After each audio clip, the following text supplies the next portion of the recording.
Et salut les amis, voici ma routine du matin pour ce qui concerne l'ancrage. Je ne suis pas encore très fort à la plume, je n'ai pas trop eu l'occasion de m'exercer, donc je fais un petit ancrage improvisé. Alors comment je fais? Je me prends pas la tête, hein. Là par exemple c'est un croquis qui a été fait assez rapidement d'un bonhomme, d'un personnage. Ce que je vais faire, c'est que je vais sans doute utiliser et m'inspirer d'un style qui est dans ce manga là. Je vous montre un exemple ici. Voilà, et ça me donne déjà une première idée de ce que pourraient être les traits de contour et puis comment faire aussi quelques traits d'ombre sympas. Voilà, et avec un bel exemple, avec de beaux dessins que je vais pouvoir faire là-dessus. Alors ce que je fais, c'est que je fais pas un crayonné hyper précis. Regardez, j'ai décalqué ce croquis rapide au crayon bleu sur une feuille de papier layout, une feuille relativement transparente, ce qui fait que bon, je ne sais pas ce que ça va donner parce que ce n'est pas un papier dessin épais, mais c'est pas grave, on va tenter le coup. En gros, si je foire mon ancrage, eh ben ça sera pas très grave, je n'aurai qu'à recommencer sur une autre feuille. Je vais utiliser mes plumes Zebra, hein, qui sont des plumes japonaises, et de l'encre de Chine intense. Alors intense, ça veut dire qu'elle est indélébile une fois sèche, hein, c'est sans doute à base d'acrylique, et elle est beaucoup plus noire que de l'encre de Chine dite classique. Donc voilà, on va voir ce que ça donne. Je finis mon petit café et on s'y met.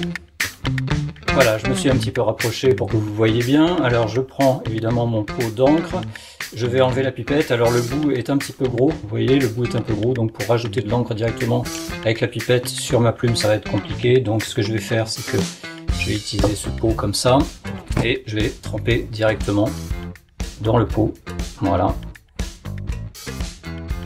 Ça y est, j'ai mon encre, j'en ai mis un peu trop. Je vérifie qu'il n'y a pas de gouttes qui se forment. Donc au besoin, je l'essuie un petit peu et je peux faire directement un petit essai sur le côté de mon dessin. Vous voyez. Donc on a des traits qui sont assez fins. Je ne sais pas si vous les voyez bien, mais ça peut être pas mal. Allez, bah écoutez, je vais me lancer. Je vais me lancer peut-être sur des choses simples comme le nez. Voilà. Ah, c'est vraiment sympa, moi j'aime bien. Alors ce que je vais faire, tiens, je vais faire comme sur le modèle que j'ai. Je vais m'amuser à faire des rayures. Donc, alors elles sont pas toujours super belles comme je voudrais, hein, ça c'est pas toujours réussi.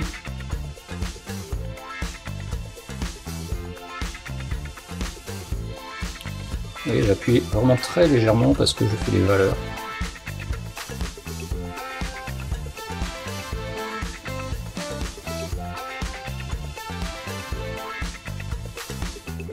Je peux rajouter, hein, ça fait un effet de trame, comme dans les vieilles gravures. Donc là je suis parti sur un truc assez sombre, c'était pas forcément hyper volontaire au départ, mais bon. Du coup bah, peut-être que si j'ai une ombre comme ça suppose qu'il y ait une lumière sur les côtés, donc peut-être que je vais faire sous le dessous de nez les valeurs de gris, voilà, ça peut être vraiment bien. Et du coup la bouche, alors on va faire un truc sobre, hein, le gars. Voilà. Par contre, bah, sous la lèvre inférieure, alors il a pas un... A priori c'est pas un gars qui a une grosse bouche, hein, il a une lèvre un peu pincée, mais il faut quand même faire des ombres comme ça. Voilà, je fais des hachures qui ressemblent un petit peu à celle du dessus, mais en moins foncé. Moi je suis content, là c'est pas mal. Alors peut-être qu'il manque la deuxième narine. C'est pas parfait, on s'en fout un peu. Voilà. Alors il me reste de l'encre, hein, sur ma plume, donc je vais peut-être pouvoir faire des yeux. C'est vraiment agréable parce que j'ai pas besoin d'appuyer fort.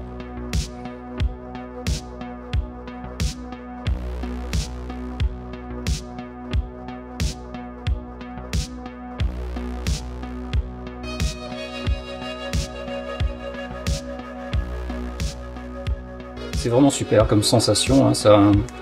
J'ai pas l'habitude, donc je maîtrise pas tout à fait bien ce que je pourrais faire, hein, comme style d'ancrage, etc. Mais néanmoins, je vois que ça donne des effets.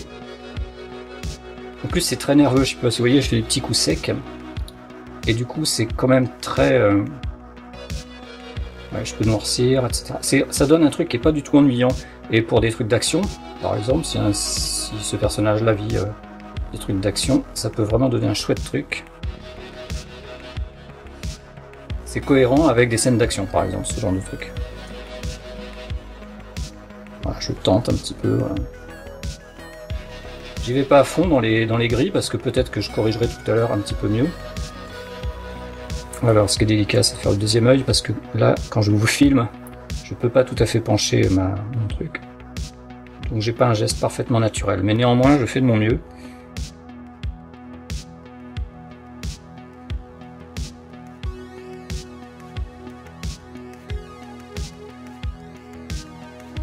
Voilà, avec le petit blanc de l'œil du bon côté qu'à côté, bien sûr. C'est pas mal, hein, on est bien là, franchement on est bien. Donc ce qui est pas mal, c'est de faire ça peut-être.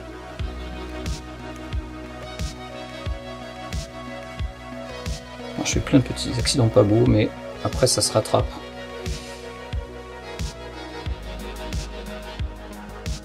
Donc il a vraiment les yeux fermés du gars qui est à l'affût, quoi, qui sent venir le danger, qui... Voilà, je sens que j'ai plus beaucoup d'encre, mais c'est pas grave. Donc on va lisser le regard comme ça. Je fais un premier trait, je l'épaissis dessus-dessous suivant ce que je veux faire. Ce qui est bien, c'est que même quand il y a des accidents, c'est-à-dire quand je fais pas le trait que je voudrais, parce qu'au stylo, au liner par exemple, on fait souvent des traits très contrôlés. Voilà. Ne parlons pas du numérique, ou quand on travaille sur ordinateur ou sur tablette, on fait tout le temps des choses.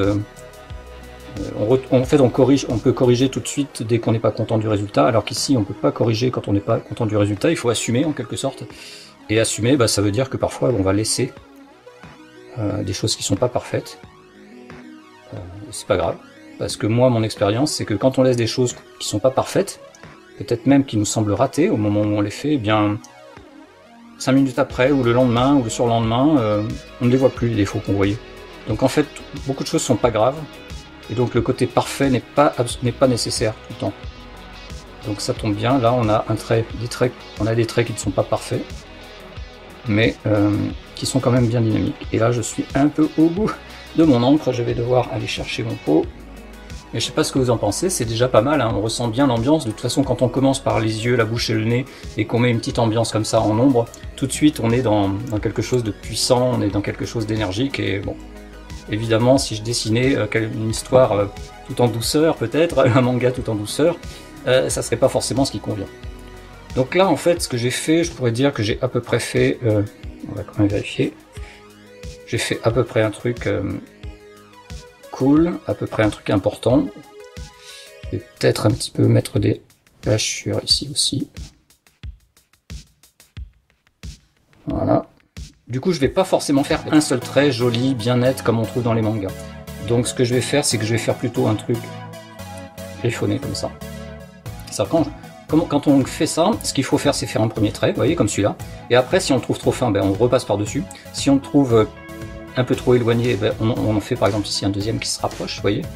Et on corrige comme ça. C'est-à-dire que le premier truc, il fait ce qu'il veut, un petit peu.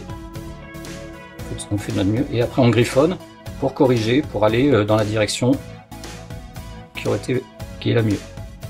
Et donc parfois, ça donne des traits assez doublés comme ça, qui sont assez cool. Voilà.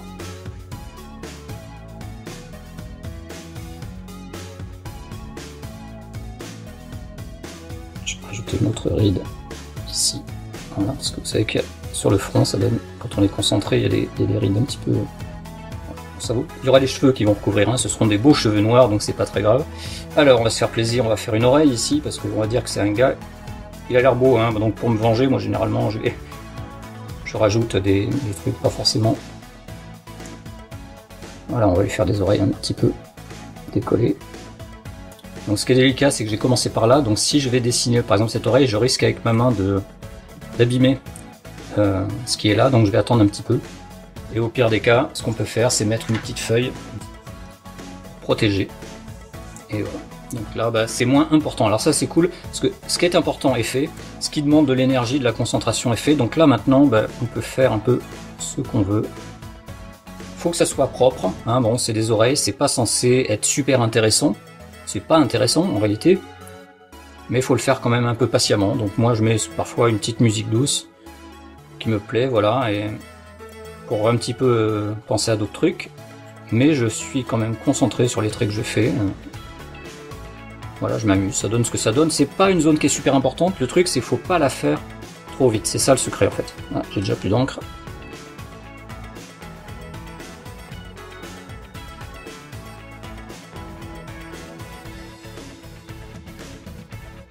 Voilà, et pour les oreilles, on a le droit de s'inspirer d'un manga ou d'une BD, parce que bon, Enfin, je veux dire, qui a envie d'être un spécialiste du dessin des oreilles, quoi? Moi, personnellement, je m'en fous complètement.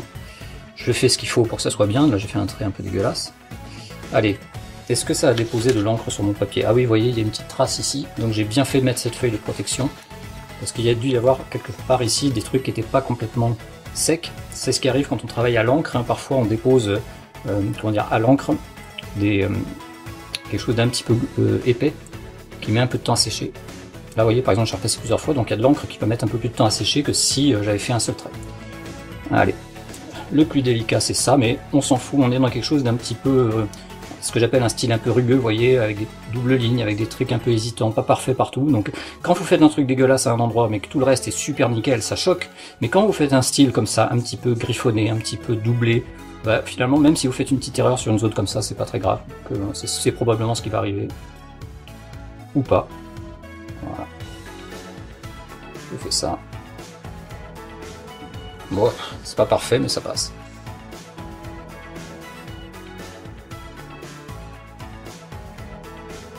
Voilà. Alors, est-ce que je fais des hachures fines? On peut essayer de faire des hachures fines. Je sais pas si ça apporte quelque chose, ça m'oblige à faire ici quelque chose d'un petit peu plus épais. Ouais. Façon que je mette un peu de blanco. Ou alors la solution, c'est de noircir un peu plus pour attirer l'attention sur cette zone-là. Voilà. Faire quelque chose d'un peu joli, attirer l'attention, pourquoi pas ici aussi. Voilà, c'est pas mal. Pour que ça soit pas tout seul et que ça soit pas bizarre, je remets aussi un peu là des hachures. Idéalement, des petites hachures fines comme ça, on le fait quand il y a presque plus d'encre, parce qu'on est sûr que ça sera très fin.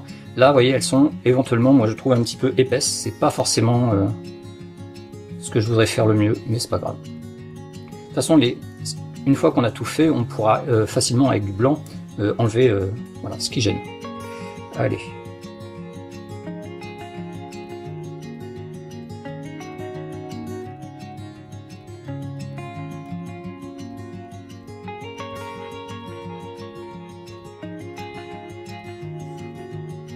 Pas évident de faire des longs traits comme ça naturels, il faut que la main glisse un peu comme sur des roulettes, il faut respirer, il faut souffler en même temps, c'est une astuce.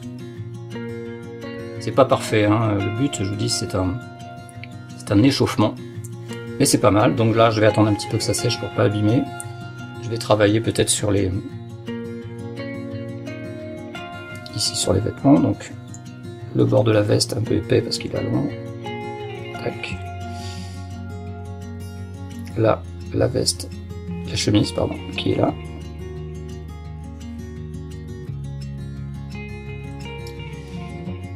Mon encre n'est pas top, je pense que le pot que j'ai est un peu ancien et que ça s'est un petit peu déposé au fond, donc il aurait fallu que je le secoue ou je le brasse un petit peu, parce que là mon encre est très liquide. C'est pas forcément le top. Mais bon. Moi j'aime bien quand il y a des hachures, c'est pas toujours évident à faire les hachures parce que on maîtrise pas toujours, c'est un art hein, de faire des hachures et puis que ça ressemble à quelque chose de cool. Mais en même temps personne ne demande à ce que ça soit parfait, surtout les gens qui regardent les dessins.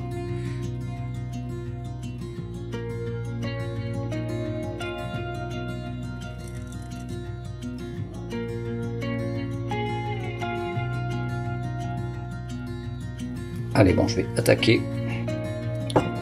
le dernier truc.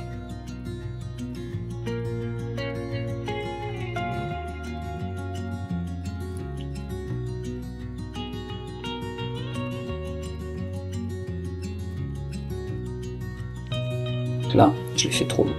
Là, je vais le refaire. Voilà.